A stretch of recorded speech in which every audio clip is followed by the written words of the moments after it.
Good evening and welcome to Secrets of the Obvious, part 12. And why have I named it Secrets of the Obvious and not some sort of spiritual or mystical name is because to me it's obvious. It's just obvious. And if you pay close attention, it'll be obvious to you too. And I don't like words like mystical and esoteric. And funny enough, that's a question that comes up tonight. And so I'll start off with the disclaimer. I am not a Course in Miracles teacher. I'm not any teacher. Well, that's not entirely true. I teach motorcycle racing on once a month at Superbike school. So yes, I teach motorcyclists how to race motorcycles on a racetrack. That's the only type of teaching I still do. I'm not a teacher. If you truly want to listen to a great, the best course teacher, the best, Carol Howe, that's it. Carol Howe is the epitome of the perfect course teacher. She gets it. She's pure love. She understands it. She can translate it into a practical application of the course. She has a profound understanding of the non-dual. She completely gets it. She knows it's not Jesus talking to you or holding your hand. She knows Jesus is a filter, which Helen perceived when she started taking dictation. It's Christ, the awake mind talking to you all the time. She's completely clear on that. And she gives very, very practical examples. I've only met her once in the UK in Birmingham in 2016, and we hardly spoke. We had a photo session together. All I can tell you about Carol Howe is she's pure Christ mind. I'm sure she'll tell you she still has work to do. I don't know. But that's exactly the nature of the beingness. Pure, unconditional love. Listen to Carol Howe. If you want to listen to the fundamentals of the course, Ken Wapnick. He will give you the fundamentals, and he teaches, depending on who his audience was on the day, he teaches at various rungs of the ladder. Every now and again, he's at the 11th, 12th step, the stepless step, the non-dual step. I and my Father are one. No Jesus anymore, Christ self. And you can think whatever you want to about him, and there's another question for tonight, but Ken Wapnick gives you the fundamentals. If you need some hand-holding, if you need some Jesus stuff, Keith Kavanaugh is just a beautiful being and so gentle and so authentic in his gentleness. That's true authentic gentleness. There's few like him around. Keith Kavanaugh. If you want some tempo, but also clarity, Brittany Shawley is just, she's wow. Look her up, Brittany Shawley. And then, of course, there's the David Hoffmeister, who gives you beautiful lessons with movies. And if you want a deeper understanding on holy companionship and holy relationship, he's the perfect guy. David gets the non-dual, but he definitely dials into the low and the medium range students. And David he just glows. Okay, I've had an opportunity to meet with him. I shared a house with him in Ireland a few years, well, 2015, I think it was. David's just, he lives the course. So there you go. Cindy Renard, wow, just beauty. And I love it when she sings. Yeah, she can't help herself because she has such a beautiful voice. There's some great course teachers. I am not a Course in Miracles teacher. I don't consider myself a teacher. I never will. I have a profound desire, had a profound desire to understand the nature of reality, the nature of our essential self. I needed to understand why we did this to ourselves. Once the recognition came, it was just by chance in 2020, where a small group of friends and fellow course students asked me to share with them, because they were fairly new, a deeper understanding of the course, and I started doing YouTube videos for them. It was a small group of 30-odd people. And that's how it came about. And the Facebook community was really for them. Recently, due to Lloyd's interview and Leon's interview, this has grown.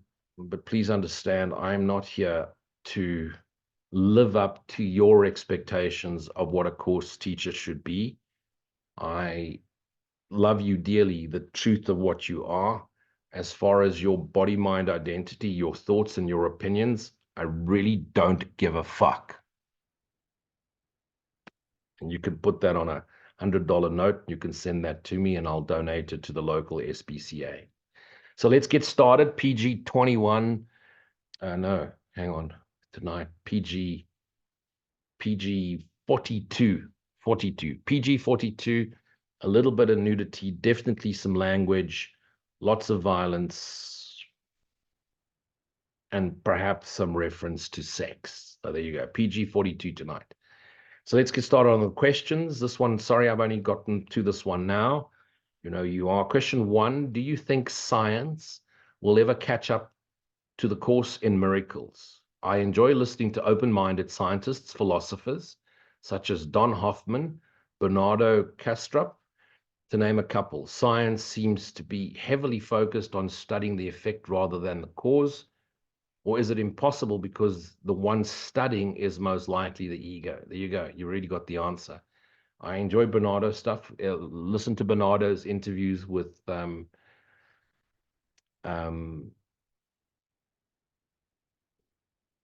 well, he's got quite a bit of work on YouTube, and he definitely gets into the observer understanding.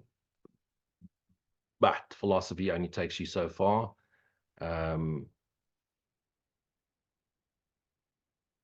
Okay. Science is definitely starting to delve into consciousness and move away from the material ideology. But will they ever get there? No. We will never figure out the truth of the illusion with the same mind that created the illusion and constantly recreates the illusion instantly here now by thinking we think, by regurgitating old thoughts and what appear to be past experiences. Do I think science will catch up with A Course in Miracles? A Course in Miracles hasn't caught up with A Course in Miracles. Most Course in Miracles students are still totally steeped in duality. They've come out of Christianity and they want to shoehorn, they want to shove the Christian principles of duality into A Course in Miracles, and that's why they struggle. You really need to read the course once and you should get it completely. Yes, if you really are devoted to the non-dual path, to the Christ mind, self, awakening to self, God, devotion is only to God, and then the course repeat after year after year after year will most definitely, especially the text, not just the workbook, clarification terms, manual for teachers, it's all in there. Song of prayer, it's all in there. It takes 5,000 years of Advaita Vedanta and condenses it into 669 pages. It's all there for you. But you have to do the forgiveness work, and then you have to turn inwards and practice in silent stillness, abidance, what people call meditation, which is pure awareness. Meditation is not a practice, it's a state of awareness. It's you chop wood, fetch water, feed the kittens, and you're aware, you're not thinking about the next task. You're being present in the all-pervading presence in which we abide, God, Christ, mind. We're in the mind of Christ. A part of the mind's fallen asleep. Be aware that you are that. Most course community students are still desperately looking for a savior. They say things like, I love Jesus.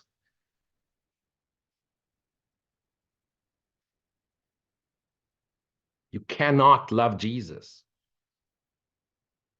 If you understood what Jesus became, Christ Yeshua, is pure love. Love is the absence of bodies. There is no Jesus to love. There's no you to love Jesus. Love is the absence of bodies. It's pure awareness. What do you think happens to Jesus once he awoke to self? Is Jesus and Buddha and Krishna and all the other awake ones waiting around as characters, activities in the right mind now? Does the right mind have characters waiting for us?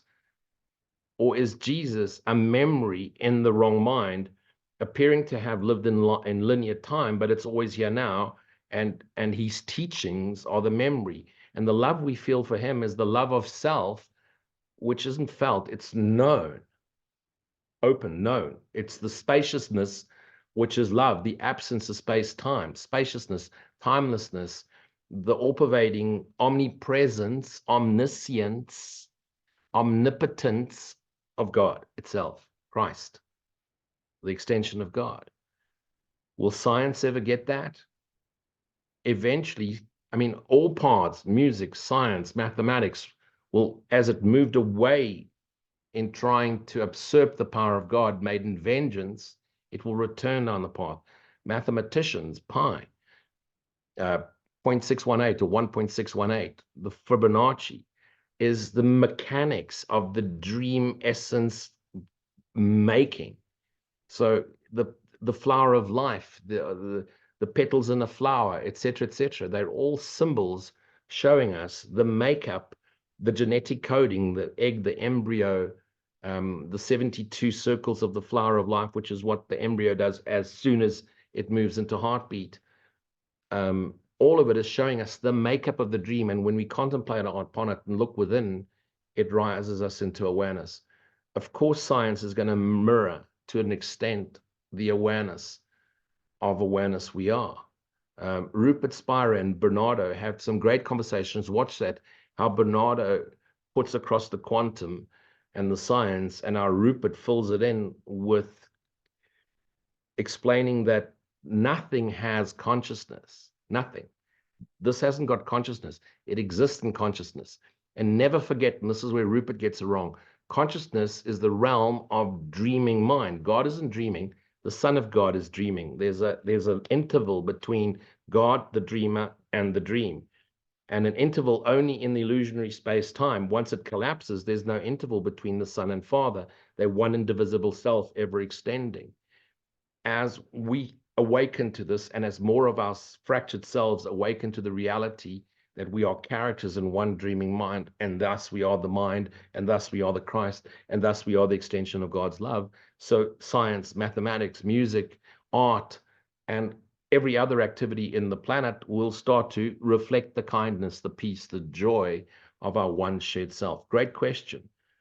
But no, it's not in our lifetime, perhaps. No, I doubt it.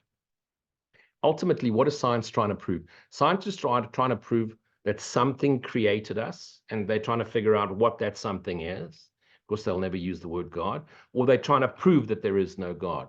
And so they'll take on the atheist approach in order to prove that there isn't a God. If you're an atheist, what do you care as to whether there's a God or not? Stick to your atheism and go and play with yourself. Why are you trying to prove there isn't one? Just be happy and get your grave ready. The daffodils won't care. Ultimately, and then you get the Christians that get so upset with the scientists, and the Christians get upset with everybody. Let's not worry about the Christians. Have you noticed the Buddhists don't really care, or the Taoists don't really mention anything?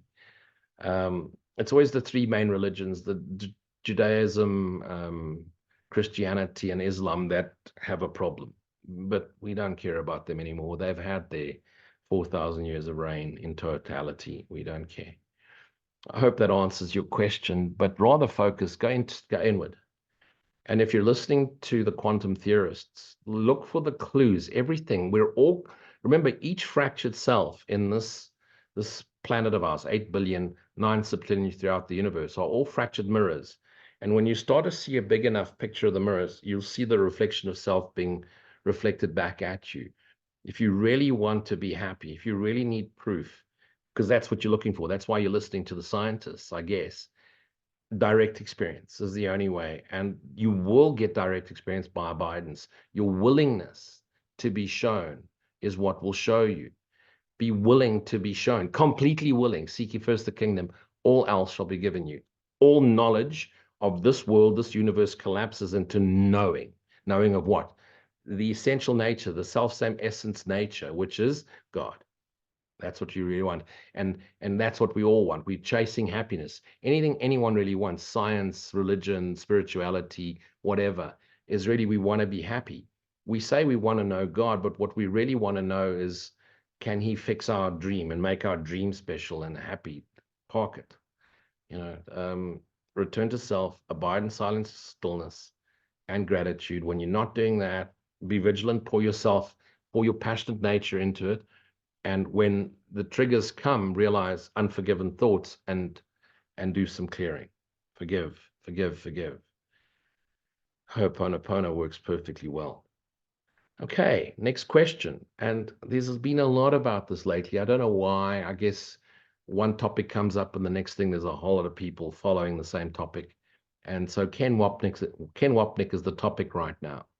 And I see a lot of people quoting Ken's quotes. Dudes, you've got the Course in Miracles. People ask me often, why don't I quote from the Course in Miracles? Surely the whole Course community has a blue book. What do you want me to keep quoting the book for? Are you just too lazy to read it yourself? Or do you need constant reminders? Well, read it daily. Why am I going to keep regurgitating the Course? I'll refer to it if I need to reference something or highlight something. But no, my Facebook profile is the ramblings of my direct experience. So this question is I don't know how to even, well, I'm not judging it, but it's a strange question, but I'll answer this guy anyway. So he says, do I think that Ken Wapnick was enlightened? No, I don't believe in enlightenment at all. The dreamer's mind is enlightening. The characters just realize self. Death of little self, egoic body, mind, identity. Awakening to self, the realization of our essential true nature. Present awareness, aware of our unconditionally loving. Present awareness is the essential nature, is the essence energy we all are. No one becomes enlightened. The idea that something is enlightened is just a person who's ignorant picking up on the energy frequency of someone who's more awake to self than they are, and they call that person enlightened. No one becomes enlightened. The body cannot be enlightened. The mind is enlightening. The mind in which we appear, like you dream at night, there's characters in your dream in which you localize as one of them. The mind that is projected, localized, 8 billion characters, the mind is awakening. The collective awakens. Each one contributing like a kettle. Imagine a kettle boiling. And as soon as it reaches boiling point, it turns into steam. And that steam, all of it then evaporates. We're turning into spirit again and dissolves into the ether and extends. The water molecules are heating up. It's not one more water molecule in the kettle boils and now leaves and evaporates. The whole kettle of us is awakening. The whole mind is awakening. Each generation is coming through with more and more awakened to self. And then if so, why did he not ascend like Jesus? Would you think Jesus ascended his body?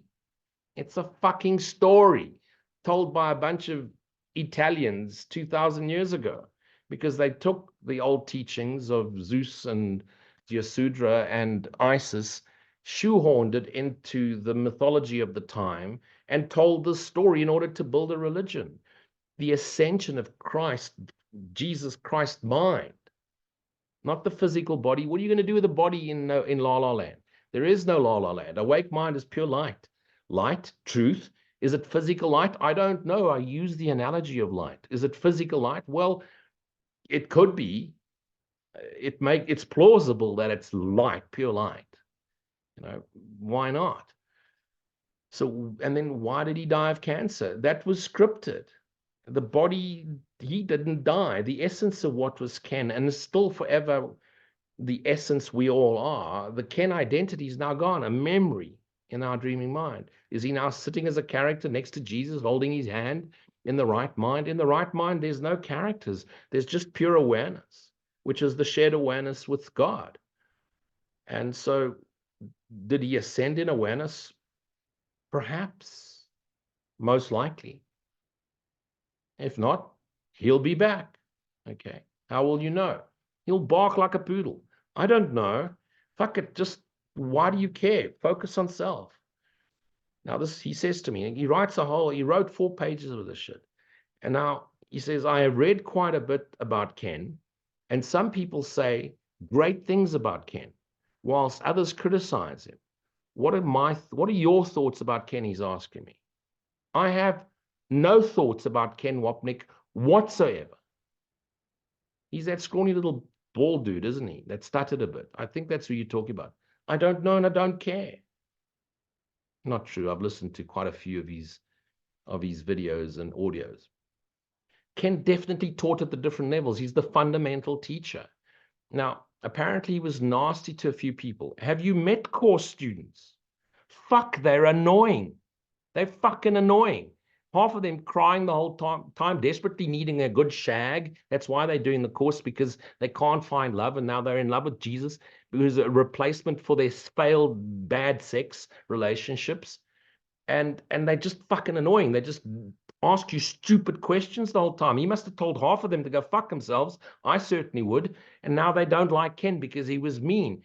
Hey, if someone's mean to you, are you reading the course? Are you studying the course?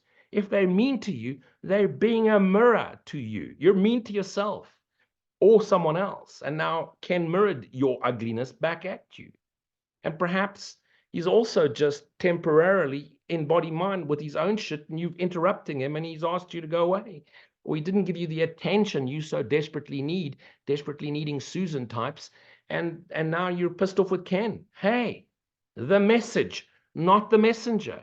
God forbid I become famous, and then 10 years after I've died, they're going to be discussing me and going, how can he have said fuck so often? It's none of your fucking business why I say fuck. Fuck off if you don't like it, for fuck's sakes. Really? What the fuck? When I say fuck, you think sex and you're sexually repressed, and that's what bothers you. You don't like sex. You don't like orgasm. You don't like sticky bits. And now when I say sex, you think of all that shit, and I'm just saying fuck. I'm not thinking sex. So what does it matter whether he was good or bad to some people? Listen to the teachings and stop judging. Stop judging. Isn't that the purpose of the course? No judgment. If you don't like the way Ken teaches, don't watch. If you don't like the way I share what I understand with you, don't watch. But if you criticize, you're going to get a smack. You come stand in front of me, you're going to get a serious smack, and perhaps a headbutt and a kick up the ass. Okay? So what does it matter whether Ken was a good person, a holy person? Listen to the message. The message doesn't suit you, listen to the next one. Why so, and why all of these? Now we're quoting Ken. Quote the course. Focus on the course. Yes, you want to discuss Ken's interpretation of something, by all means. Please, for God's sake, never quote me. You make yourself look like a horse's ass. I can't even quote myself. So just stay true to self. Remember, every single one of us is contributing to our collective understanding. Ken certainly added, 10, 12 years ago when I listened to his videos, he certainly added some interesting perspectives for me. So is David Hoffmeister, so is Keith Kavanaugh, so is Cindy Renard, and so is definitely Carol Howe. Definitely. So we're all reflecting each other back at each other. Take what works for you and use it, apply it, and you will grow in understanding, which is what is required for transcendence, the understanding, the clarity of understanding. And if it aligns with you, then you grow through alignment. And if it completely disagrees with you, then you grow by reinforcement of your understanding.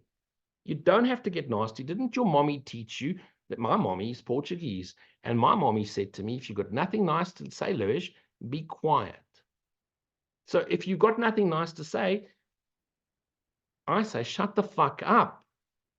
And don't be surprised When you say something stupid and you attack, you get blocked. I certainly block you. Why? Because I don't need your shit. I'm not going to give you awareness. Now, some people will say, I'm supposed to be, accommodating of their bullshit. No, I'm not. Who told you that? Where did you decide on that? Is it working out for you? It doesn't work for me. If you give me shit and you attack me, if you're standing in front of me, you're going to get fucking clobbered. Properly. You get a proper hiding. Okay? Physically. Yes, you will get one. And if you yak on my Facebook, I just delete you. I ain't going to entertain your shit. I don't owe you anything. Nothing. I've never owed the church anything. I'm certainly not going to owe a community made up of lunatics desperately trying to find themselves, who call themselves by certain names. I certainly owe you fuck all. So listen to me if you want to. If you don't want to listen to me, don't. It's for free, all of it, for free. Don't charge. Okay, so now, is Ken enlightened? Let's rather put it this way. Did he know the essential nature of his true self? I never met him. But as I've said, I listened to many of these audios and videos many years ago. And let me tell you this, from listening to what he said, he definitely had it. When he starts talking at the top of the ladder, he definitely got it. And even these lower steps of the ladder, Jesus holds your hand, and really the non-judgment stuff. Beautiful, because he's teaching at a level which is definitely bringing the student, the initiate, to a higher level of capital S, self-realization. And therefore, if he's teaching that, he must have had glimpses of it, because he's taken the course and he's used his own interpretation, therefore his own understanding and transcendence thereof, and he's sharing it. Definitely Ken must have had, if not little glimpses, many a glimpse and many a revelation, direct experience of his essential nature, his Christ nature, which is Christ nature, God nature, our shared nature with God. It's very easy to watch movies. There's lots of DVDs now, Neem Karoli Baba, Ramana Maharishi, Papa G and so forth. And you watch these guys, wow, I can feel the love. You can't feel fuck all. You can't feel love. Get that out of your head. It is a misperception. You can't feel anything. God doesn't feel. Christ doesn't feel. It's an eternal extension of being. Being doesn't feel. It is. It knows it is. Feeling is of body-mind. It's egoic. Feeling, thinking, sensing. Because sensing is perception. Sensing and perception is the makeup of the dream. So now we watch that and go, oh, we feel the love of the Guru. You want to bow down and kiss his feet. What the fuck? It's an idol. You've just turned it into an idol. The love you feel from the Guru is the love you are. He's just reflected it back at you, and temporarily you think it's coming from him. No, it's you, Holy Son of God. Remember, knowing is not knowing in the realm of we could take the collective understanding and knowledge of the universe, combine it into one mind. It's still shit. It's absolute bullshit. The knowing that the Course talks about, or non-duality talks about, the knowing is not something that can be put into words. The Tao that can be named is not the eternal Tao. Name and form. What do we know? Oh, we only know name and form, and then we dissect it and try and explain it. True knowing is silent, and it's beautiful. And even that word's wrong. It's unconditionally, it's just fucking wow. And a rogue cowboy in Africa can get it. Anyone can get it. A school teacher can get it. And they're not very bright. Fuck it, you can all get it. I just joked about school teachers. And there's a friend of mine that she knows exactly what I'm talking about. Teasing you. Okay, so every single one of us is designed in a certain way. We're all going to figure it out as a certain way. You don't need intellectuality. You don't need to feel anything. We all follow our own paths. Some people go the extrasensory path. Others go the intellect jnani path. Others go through devotion. Don't criticize any path. I teach jnani. I teach the intellectual path through understanding transcendence game. When I finally got to understand that I can't understand shit, when I finally knew I can't know anything, I realized the I am. And even that word, I realized I am. There's no one to realize anything. The realized and the realizer, the observer and the observed, the self and the self are one indivisible. And you've got to do this because there's no word. It's just, and love is not enough. Love is not a strong enough word. Just God, just God, just say God, just God, just God. So, and focus on Ken, and focus on any teacher. Learn from all of them. Find one that you can, that you can align with in terms of understanding and language, and stay there until you're ready for the next step, or you're ready to really turn inward and be like the Course says. This is self and self. You do more for the world by realizing self than you do by doing anything else, fixing anything. And by all means, for God's sake and self's sake, please don't follow me. Please don't. Don't. Really don't. Do yourself a favor, don't. I'm just going to piss you off. Okay, now, this is the last time I'm going to do the next two questions. Please, I'm never answering these questions again. I stopped working as a psychotic therapist, psychotherapist, psycho the rapist, psychotic the rapist. That's it, psychotherapist. Many years ago, when I started to realize it's all fractured to self, and once this fractured shadow self was done, it didn't need more reflection. So practice got put back, stopped, and I took on a different career path. Zooming across the universe, only going forward because I couldn't find reverse. Psychology put down, I went into strategy and marketing. So I'm not a counselor, and definitely not a relationship counselor. I'm not married. Okay, so there's no point in asking me how to have a meaningful marriage. Like I said before, I charge by the hour, and I'm very, very expensive. So, I'm not a relationship dude. I have my mighty companions, and that's enough. Okay, so, but I'll attempt this one. I'm going to attempt it. Don't criticize. Take from what you can. So this lady writes here, my husband and I started doing A Course in Miracles together 30 years ago. Wow, okay. So we have a happy life together now that our kids have grown up. I don't know if that's written correctly. They have a happy life together now that their kids are grown up. Okay. Moved out and had kids of their own. So maybe they weren't happy while they had their children with them. Perhaps they're now happy that the regrets are gone. I don't know. You can read it either way. My husband loves me and is very kind, compassionate, and thoughtful. Perfect guy. Must be a lot like me. But what worries me about him, here we go, is he doesn't want me sexually anymore. Okay. Not that I need or want sex. Okay. I just want him to want me. Can you guide me as to what to do? Yo, Danny. No soekie vir kak.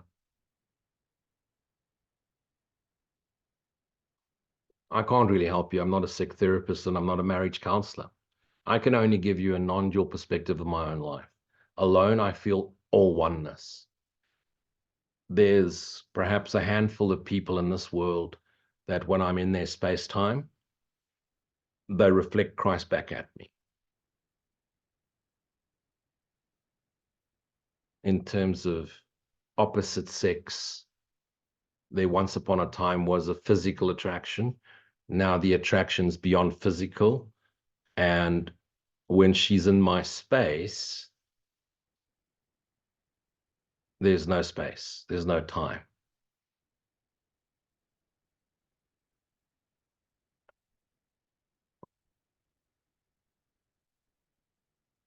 In recent times, when we spent proximity space together, there was no space, there was no time. There was just the awareness of the awareness. And it wasn't physical, yet it was intimate beyond intimacy. mighty companion, holy relationship. It's all a holy relationship because it's all holy. True holy relationship in that term is about you and Christ self. And since it's all you, Christ self, it's all a holy relationship. A holy relationship is not a special love relationship, although within the special love relationship is revealed the holy relationship, because it's all mirrors of Christ back at you, the Christ you are.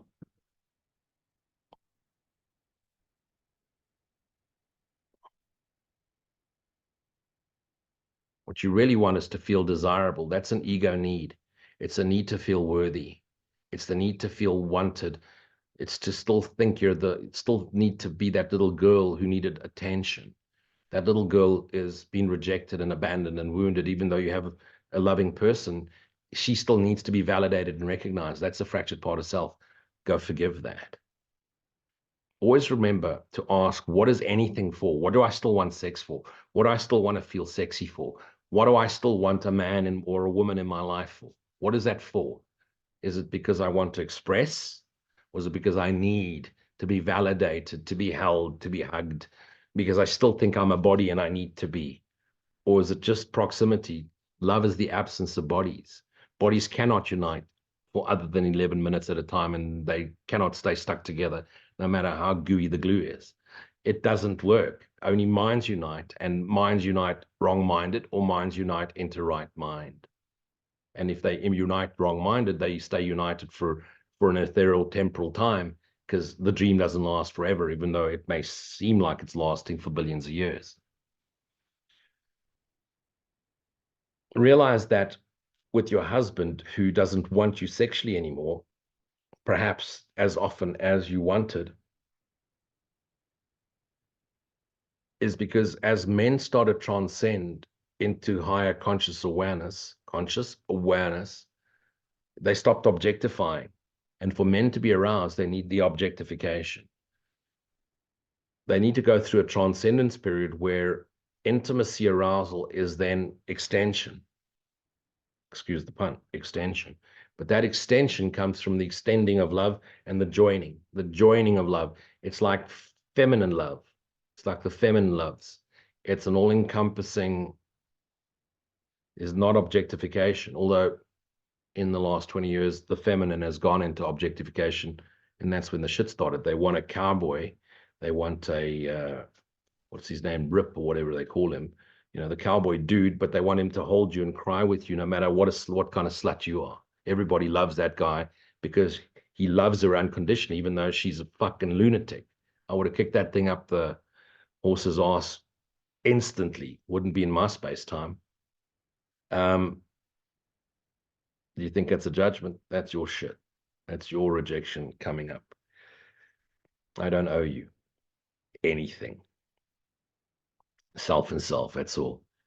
So realize that at a certain stage, the masculine doesn't want to penetrate. He wants to extend into you. And that's an intimate relationship. It's not he's going to look at you and you look sexy and now he wants to shag, marry, kill you. That stuff's over. As the male ascends into higher consciousness, he doesn't need to fuck anymore. And that's what men do. Men fuck. You may tell you he's making love to you, but it's desire, so it's fucking. Once he's transcended body-mind into awareness, it's going to be rare but deeply intimate connections where the bodies are dissolving and mind is uniting as Christ mind. It's easy for the feminine to make love, to extend love through the act of intimacy. Why? Because you just open into love. You physically open. A male needs to penetrate, which means he needs to be aroused. Arousal is through objectification.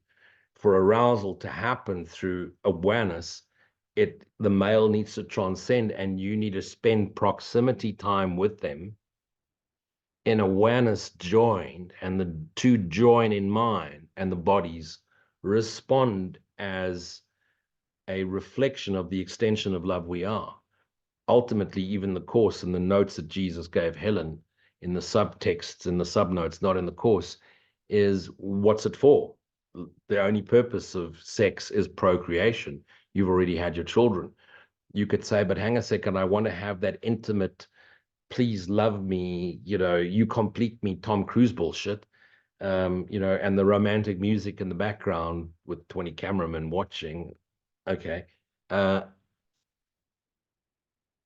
No, if he's a cowboy, he's still in body, mind, and he's still got healing to do. And if he's a cowboy that is healed, you're going to have to approach with care, as you do with the feminine. Why? Because he's now integrated the feminine into him, yin yang, one, indivisible self. He's not being triggered by objectification. He's being raised, pun again, through the extension of the love you are into the extension of the love he is, and the two are going to flow together. It is rare.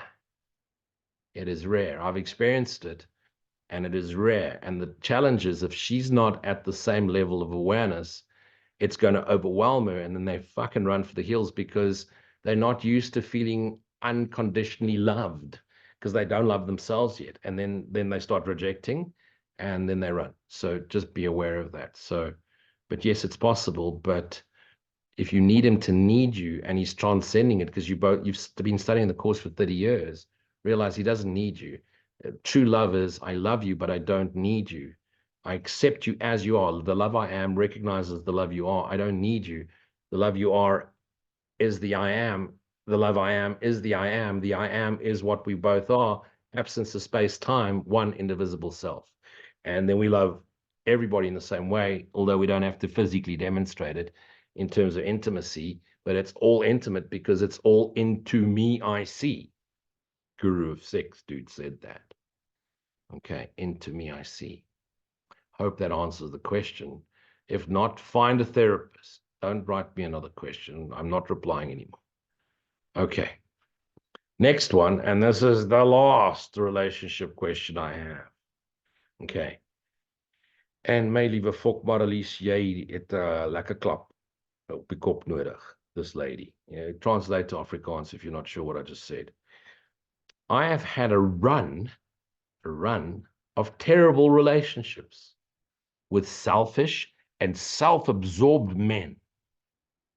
You don't have to say selfish and self-absorbed men. Just say men. Same thing. Okay. Okay. I recently met an amazing conscious guy at an ACIM retreat in Europe. We have fallen in love. There the shit starts. You fell. You're supposed to rise in love, not fall in love. Okay. So you've fallen into body, mind, body, attraction, love. He probably looks like your hero in terms of your fantasy, white horse or motorcycle or whatever it was.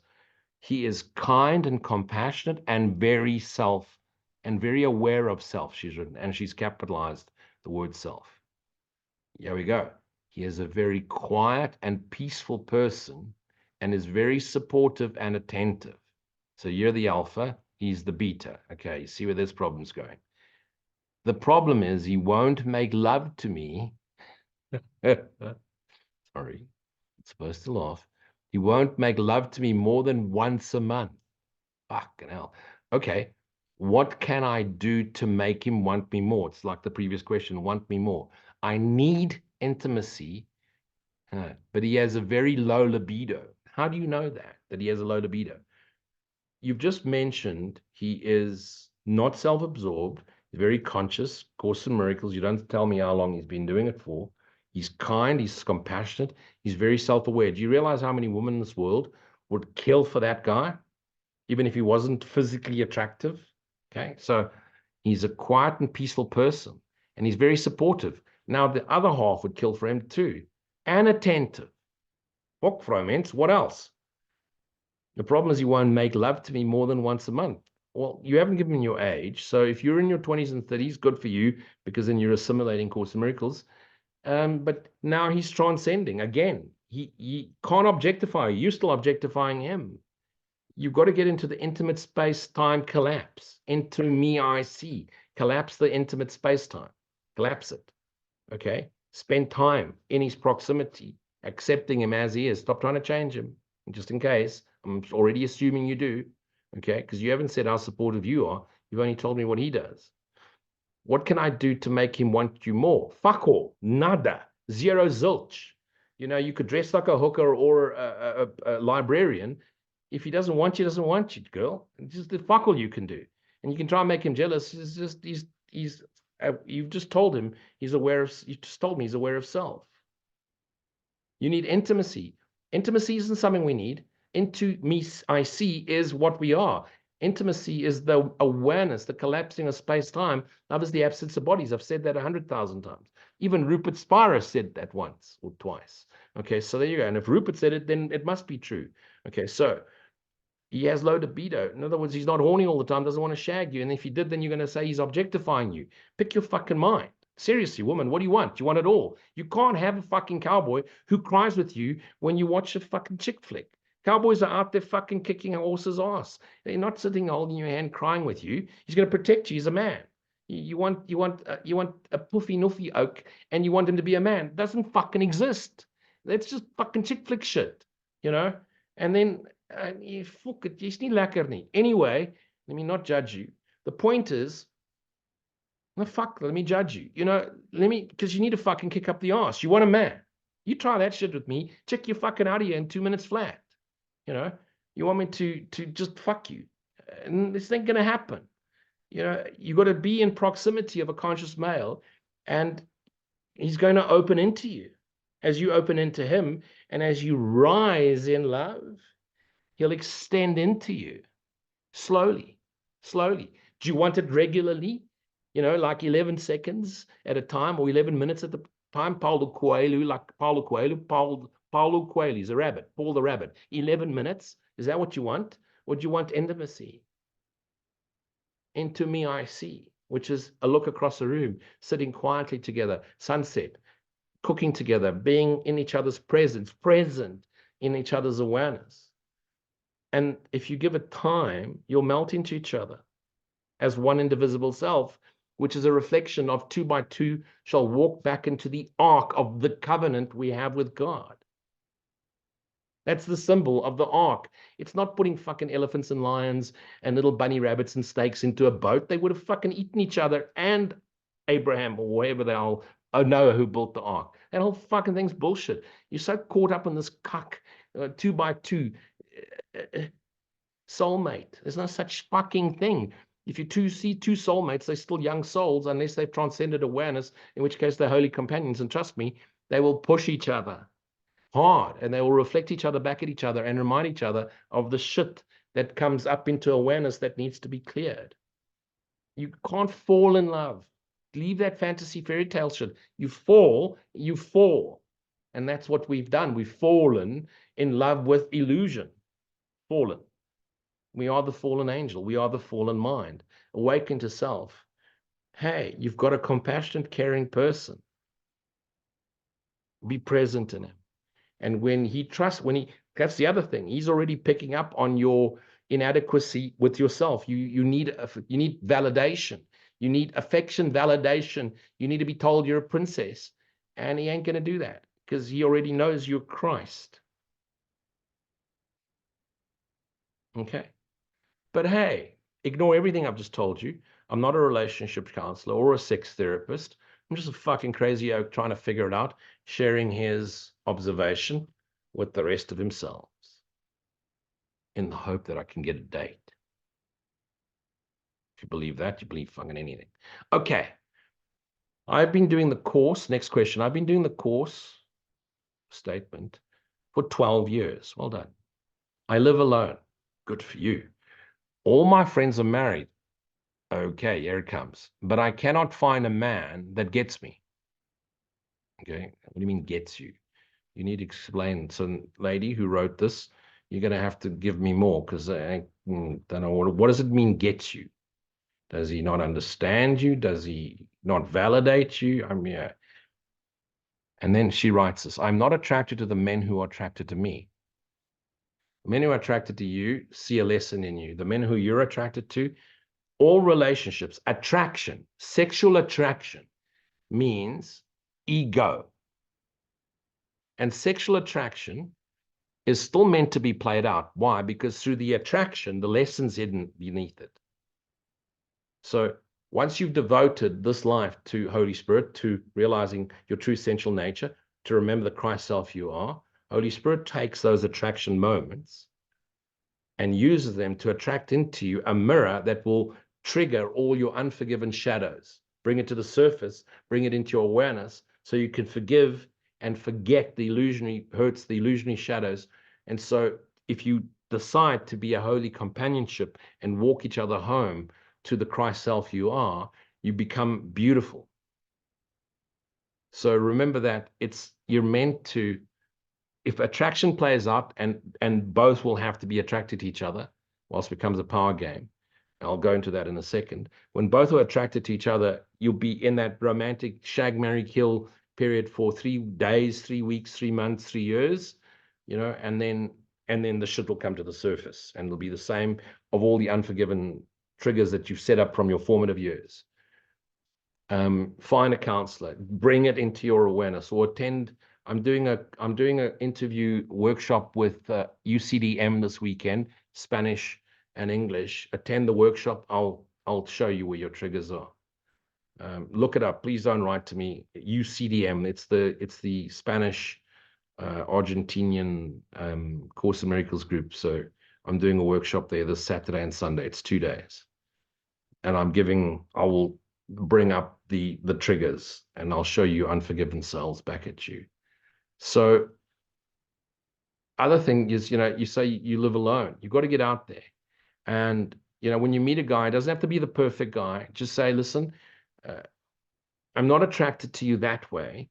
Can we just be friends and go out on a date? And perhaps, Matt, over a while, as you get comfortable just to getting out again and just being your authentic self and stop and take down your masks of innocence and be truly vulnerable and truly defenseless, then you'll realize, as you start accepting self and you realize people actually accept the self you are once the mask of innocence is gone and the true innocence and defenselessness is shown, as you relate to self, it'll come. The minute you start beating yourself up, I'm too old, I'm too this, I'm too skinny, I'm too fat, I'm too short, too tall, I'm too gray, then you push it away immediately. Stop judging yourself. The world stops judging.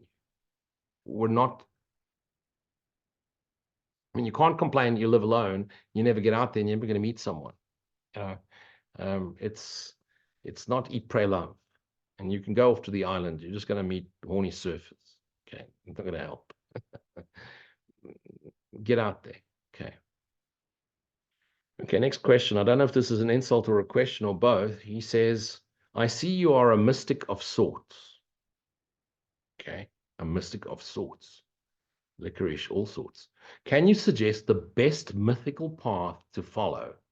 I am not interested in the Course in Miracles. Too much like religion. Don't blame you that you see it that way. You completely validated in thinking that. I'm watching the community. They are becoming like a bunch of religious fanatics. There's people even calling themselves reverend now. I think I'm going to give myself that title, Reverend Luigi Poo, because I rev the shit out of a motorcycle. So I think I'm entitled to Reverend Luigi Poo as a title. So watch this coming. And so I don't blame you that A Course in Miracles sounds too much like Jesus religion. Exactly. They fuck it up. They've completely missed the point.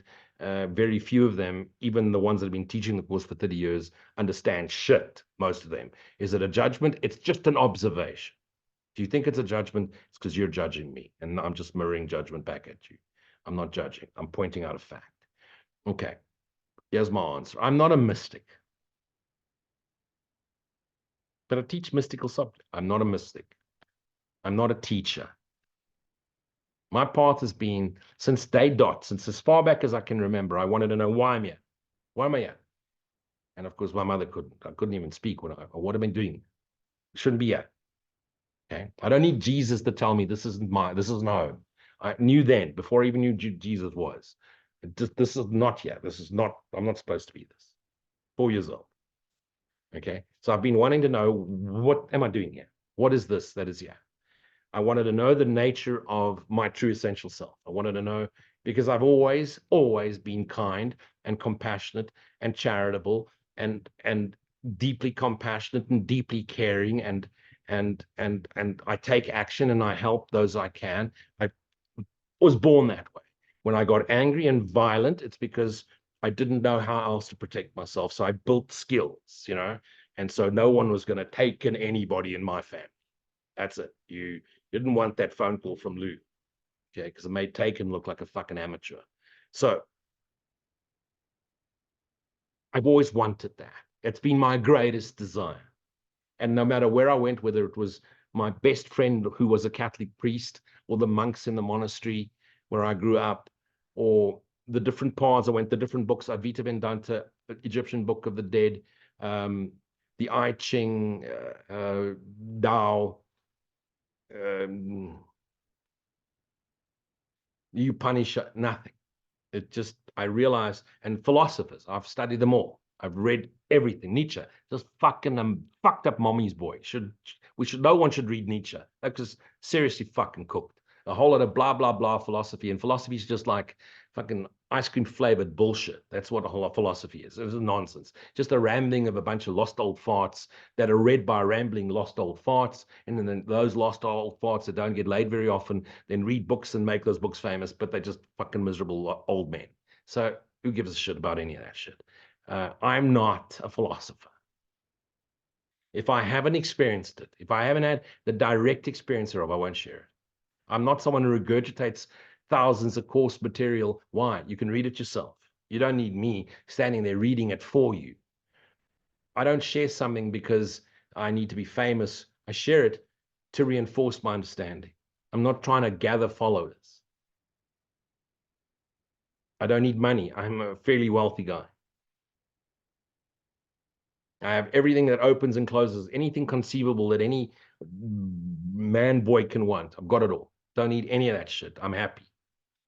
You know, I have beautiful friends. I'm not trying to convince anything. I don't need validation. I'm content. I'm at peace. I really am.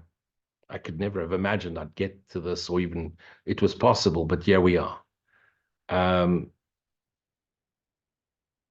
no one's teacher, really. I know that we're all teaching all the time. I know that if I open my mouth, I am at best a concession, and a concession is still a lie. But I also realize that if I'm quiet, I'm being a coward. And so I share it out there in the hope that at least someone can gain some benefit from, you know, the footsteps that I've walked, and make it their own, because you can't walk in my footsteps, you know, and figure it out your own way, but you can learn from all. You know, I went on this path because I wanted to know the essential nature of myself, what created all of this. In other words, and as I deepened and I started and I got the God concept, I wanted to know what God is, concept.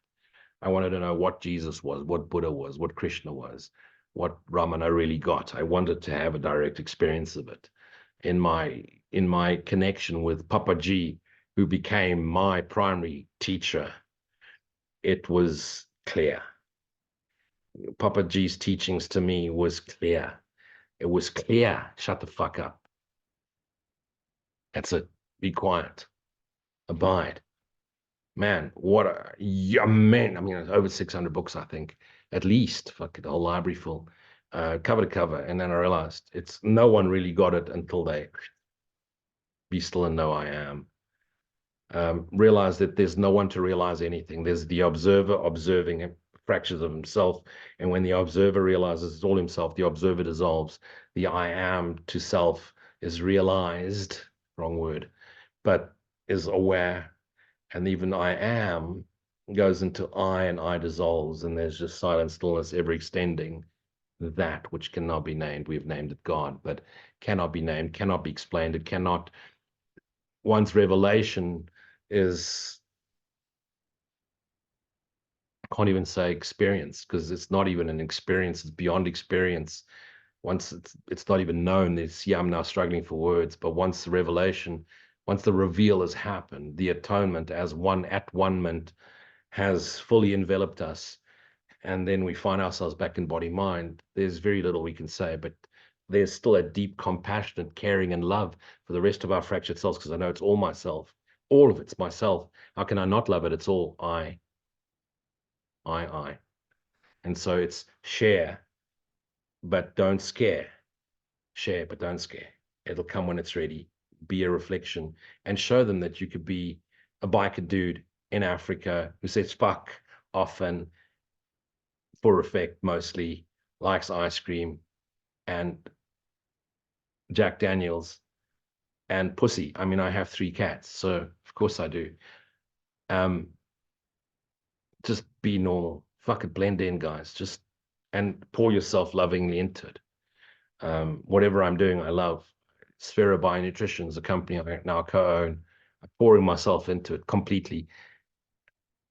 It's nutrition. At least it's one step closer to total non-duality, as opposed to selling you Zoom Zoom or LG or BASF, crop protection chemicals. It's just sharing all of myself in the best way I know how, and that's to be authentic with a little bit of a show, rougher than actually truly is, for effect, just to let you know that you could just be yourself. It's awakening to self. I'm not a mystic. I don't believe philosophy concepts, what people call mysticism, or the esoteric, is just something they don't understand. So if they don't understand, they call it mystic or esoteric. True mysticism and what's truly esoteric, the mysteries, is actually pure logic. Don't label it mystic. It's just factual logic. There's nothing mystical about the mystics. There's nothing. It's just pure logic. It's pure awareness. It's just awareness. I don't like the word spiritual because it's all spirit. And it's either spirit, sleep, ego, and it's not the ego. Ego is purely that in which you exist. It's the substrata dreaming mind, ego. Ego didn't do anything. Ego is just the thought of fear in your dreaming mind. There's no ego. There is no ego. People are, oh, the greatest lie the devil ever created is to convince man he doesn't exist. No, no, no. That's just the fucking walk of the little drop in the ocean. The greatest lie is your fear-based thought, ego, your own fear-based thought convinced you that there was a devil, and that the devil convinced you it doesn't exist. But yet you still believe in the ego. Neither the ego nor the devil exists. The only thing that truly exists is the I am as the extension of God. That's it.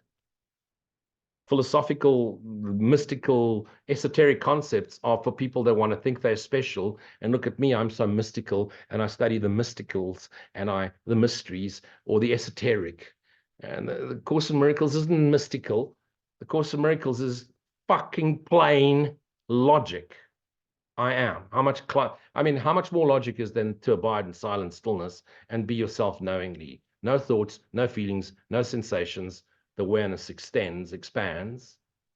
No, it doesn't. It doesn't work for me. It's because you're not still enough. And if you can't be in meditation, silent, okay, it's because the unforgiven thoughts haven't leaving you alone.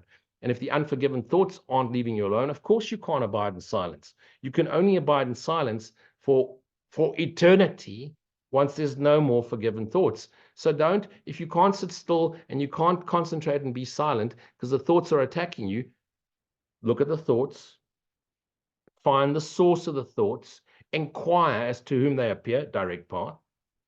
Don't do the Lou progressive path, years and years and years and years of studying. Another progressive path is forgiveness. But direct path, inquire as to whom they appear to. Look deeply at the thoughts. You realize there's nothing. Layers of an onion, peel, peel, peel, nothing. No source to those thoughts. Thoughts just pop up. Do you realize you didn't design your sense of humor or your thoughts? It was just popped up. It was scripted that way. And they just keep popping up. Why? It's the thoughts of one dreaming mind just being broadcasted continuously. And what are those thoughts? Unworthiness, rejection, fear, guilt, sin. And they're just being constantly broadcasted, and it goes through your filter. And sin for you is shag, marry, kill. And guilt for you is drowned a puppy. And it's going to play through your filters. And rejection for you is daddy didn't call you a princess. And unworthiness for you is the school teacher said you're stupid. And for that person, it's going to play out the same sin, fear, guilt, unworthiness, rejection is going to play out through their filter. So it seems like it's all different. It's all identical. And when you're aware, it's not mystical, it's not esoteric. Don't get trapped in sacred symbols and sacred geometries. The purpose of all of that is to make you realize all of it's completely and totally pointless. taken me 30 years of my life to figure it out. Don't waste your time there. There's one that's done it. There's one that's gone crucified. You don't need to get crucified anymore. There's one that's gone and studied everything, written books about everything, and now realizes silent stillness. So it's done. Esoteric what? The moon, the star signs, the sacred, it's all nonsense. Just abide in silent stillness. Holy Son of God. Offer gratitude just for being aware, being. Offer gratitude for your experiences. Offer gratitude for all the harshness, all the hard lessons which brought you into forgiveness. Because if it was all wonderful, you wouldn't realize you're dreaming. And then put it all down. Abide, gratitude. And then when one spirit flows through you, in spirit, inspiration, that joyous peace that you're experiencing will flow into pure joyous lightness of being. And then you will really mean, how can I be of true service? How can I be truly helpful? I hope that clarifies it for you. But again, no more relationship questions, please. I'm not a sex therapist or psycho the therapist or psycho the rapist. I am just a guy trying to figure it out like the rest of you. Nothing special here. And I hope this brings you clarity. We'll stop now and give the group opportunity to ask more questions.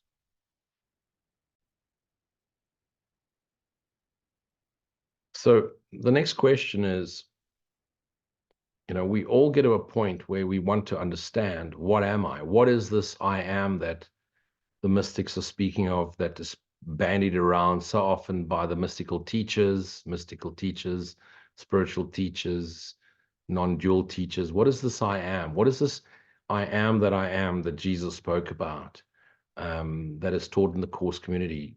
Be still and know I am.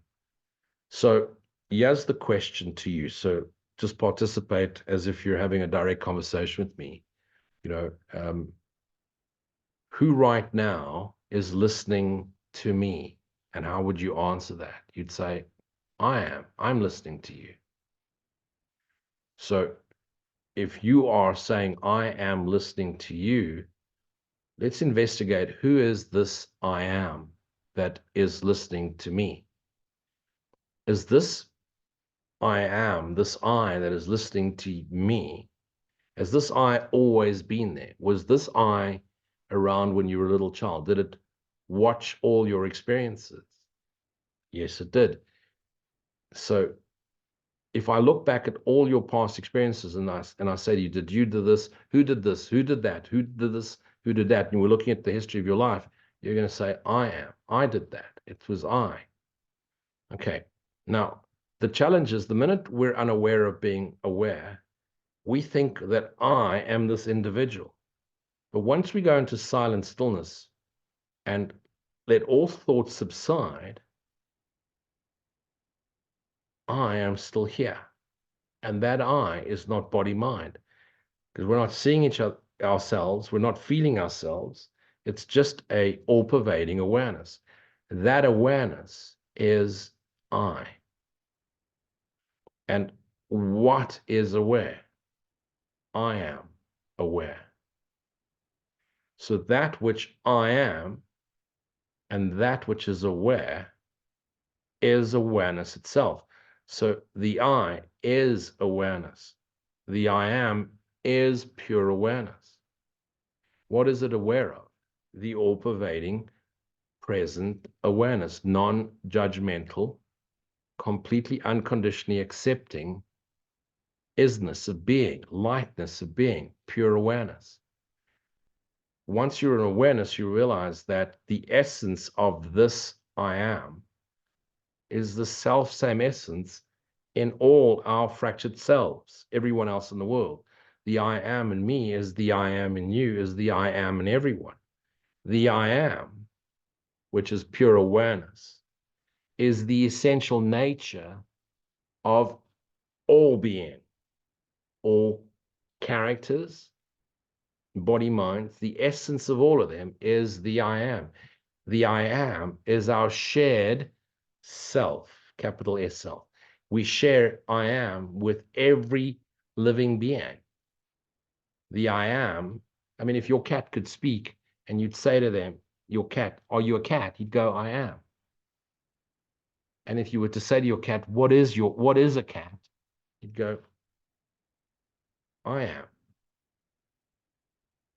It's only body mind identity that through its identity with the fallen dreaming mind, sin, fear, guilt, rejection, unworthiness, abandonment, says, I am this and I am that, and I'm a makeup. I am the makeup of my collective experiences. No, you're not. That I am is a little I am. It's a fractured identity. The true I am is the pure awareness without a single thought. It doesn't think, yet it is aware of being that which is aware itself. Awareness, pure awareness. That is taking the first dreamer position, the observer. So from that place, you are the mind which has dreamt all of it up and projected yourself into a multiplicity, a magnitude of gazillions of fractured selves. And from each fractured self, you observe yourself in interplay, in the hope that each fracture of yourself is going to give you some form of clue as to what the I am in all of us is. We're just fractured selves, unbroken fractured selves, desperately looking to be holy, holy. We want to be full, complete. We're afraid of nothing, the void, and yet the void isn't empty because that's what we're afraid of. Once you step into the I am, devoid of all things, and yet the fullness of the extension, the expansion, the spaciousness, the allness, the all I amness of all of it, there I am. And that's when God steps in and takes the final step. And even the I am dissolves, and there's no I or am.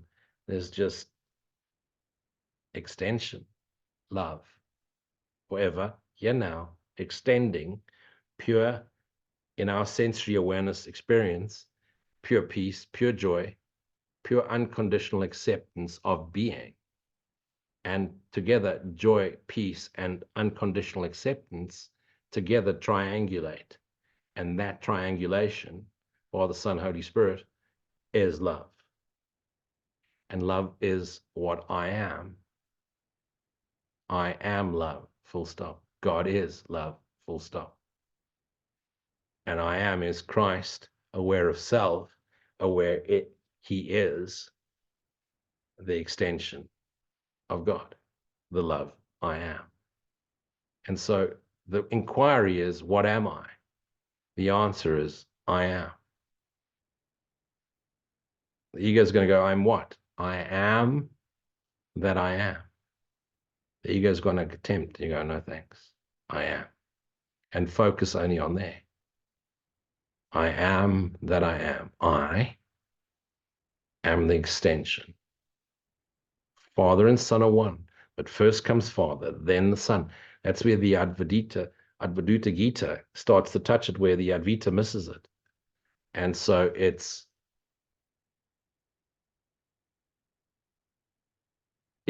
all concession right now. It's direct experience, it's revelation. It's the knowing of self as a shared essence of God.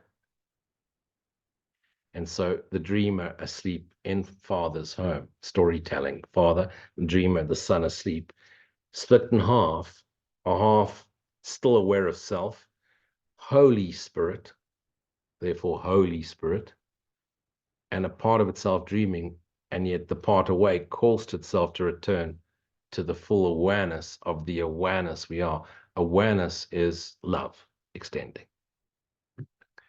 I hope that gives you clarity. No more stay. Thanks for sharing your time with me. I hope this brings some clarity.